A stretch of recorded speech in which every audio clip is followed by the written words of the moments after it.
Today's the day. We're actually getting excited. The truck's going to be pulling up here soon with all the cabinetry. It's been nice kind of taking apart the kitchen, doing all the mechanicals and everything, but the thing that makes it really exciting is seeing the kitchen go back together.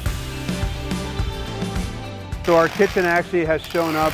It's ready to go assembly. Can you walk us through a little bit of what's going to happen with the kitchen? Definitely. So once this shows up for assembly, we have our quality control go through to double check the order to your invoice and packing slips to make sure that it's 100% there before it even gets touched. After that, once we verify that this order is complete, we actually go through and we have our assembly team start opening them up and getting them put together. After these cabinets get assembled, go through a pretty rigorous quality control. They are inspected for making sure that the drawers are soft closed, the hinges are also soft closed, that everything is functioning, that there's no blemishes, dents, dings, any issues. One of the things we've done over the last couple of years is really take a focus on quality control and making sure that we put the best product possible out on the job sites.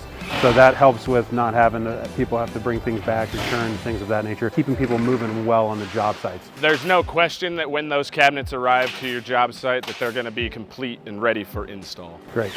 Well, appreciate your efforts there. Not a problem. Naturally, they're building their boss's kitchen, but overall, it was a pretty steady flow and exactly what we would do for our clients. We put the order in, we had cabinets ready to go in about 4 days, and then the cabinets are coming in. We're doing a Saturday delivery. One thing that Highland Cabinetry offers keeps the flow of the job site moving, especially if we got mechanicals done throughout the week. We wanted to get cabinets installed, so luckily we have an installer, my son, with Ray Cabinetry, that's going to do the installation over the weekend so we can keep this job flowing. We're only a couple of weeks in on this entire project and cabinets are ready to go in. So things are moving pretty smooth. There was a lot of changes along the way. We want to make sure that we get it right. So again, that was such an important step for us to come together and figure out what we can do. Right now I'm just kind of checking if everything is laid out how we talked about and all the changes are easily visible, so I'm not making any mistakes during the actual install. Making sure everything lines up with what we talked about and all the changes are easily visible. So now that we have everything checked in, the next move for an installer is to get everything situated and set out of the way so you can have an open space, because right now all the cabinets are where I need to be working. What I'm gonna do is I'm gonna take them all out of their boxes and then take off all the doors on all the cabinets, set those aside. So I should have a bare cabinet that's ready to be set in place, and then we'll kind of go from there. So now that all the doors and drawers are out of the cabinets, we want to set up the area so we're ready to drop them into place. The cabinets are 34.5 inches tall, so I'm gonna set a level laser at 34.5 and then check the floor. You want to make sure your range is as close to 34.5 as possible, because once you put tops on it, you want those tops to be level with the top of the range. You don't want that to be too low or too high, because then it just looks goofy. What we decided was make sure where the range is 34.5, and then if we need to cut down any in this high corner, we will, but kind of basing it off where the range is the best route for us. Now that we've done that, I will lay out studs throughout, so you can kind of just set the cabinet, screw it off, and work your way down and not have to check every single time. It's very important to plan as much as you can. I probably spend an hour or two planning before I even start touching the cabinets. And I think one of the ugliest things about an install is if you try and go into a stud and there's nothing there, and then you just have to start drilling like crazy. I see that so much. There's just holes all throughout the cabinet. So I'm paranoid. I use 2 stud finders. I check with this just so I can get the general area. And then this one finds the screw for the drywall is connected to the stud. So no matter what, it's gonna be correct. This is the first cabinet we're gonna be installing. Here is the filler for it. I'm gonna set it kind of near its spot, add the filler, and then set it against the wall and see if we need to do any adjusting of the filler to the wall. Deciding on doors. So this door is, since it's over here, is probably going to open this way.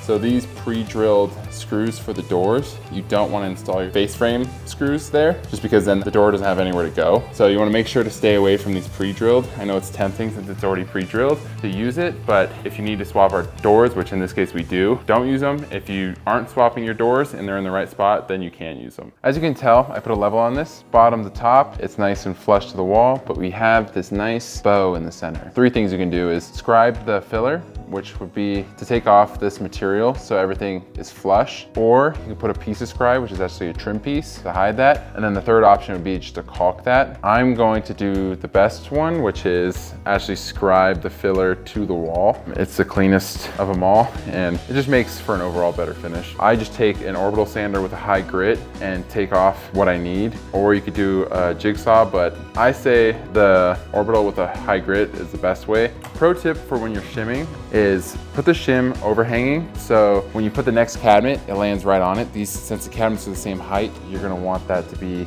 shimmed at the same level. Instead of doing two shims next to each other, you just put it in, hanging off, put the cabinet on that shim, and then you can kind of keep going level. Just makes your life quicker and easier when you're installing. So the first step before doing any leveling is you want to make sure faces are screwed together and level face to face. A good tip is to put the layout on the wall that you're installing cabinets. It saves you time, because when you're setting cabinets, you wonder what your next cabinet is. I have a bad habit of just placing it on the ground or around, and then I'm always looking for the layout. Instead, it's just look up, next cabinet, place it, and then you can also see any other details you need quickly. So the next cabinet is a 2DB30. A pro tip, or just a tool you want to have when you're installing, these little hand jacks, I actually was super skeptical of them at first. So right now I would have to basically be holding this against the wall and then shove a shim under it, but instead I just put these under, jack them up to the exact laser level line, and then I snug a shim up and then pop them off. So now we're throwing in the pantry cabinet. Since it is so heavy with the rollouts, it is difficult to get into place, but it's basically the same process as the other ones. So I measured where my stud was gonna be prior to putting this in, and it ended up at 11.5 interior. So I already have it marked there. I'm gonna mark it up here. This would be like the same as the floor. So I want the cabinet next to it to land in the exact same spot. So it'll land on that shim. Now once I screw that to the wall, it's not gonna suck it and make it out of plumb. It's going to stay where it's supposed to be. Pantries, you want a couple install screws in the studs. There's a nailer right at the top of here. Here's what I'm saying about nailers, is if you connect the cabinet to the wall through this just 1/4 inch piece, it's not going to be as strong as going through the actual nailer.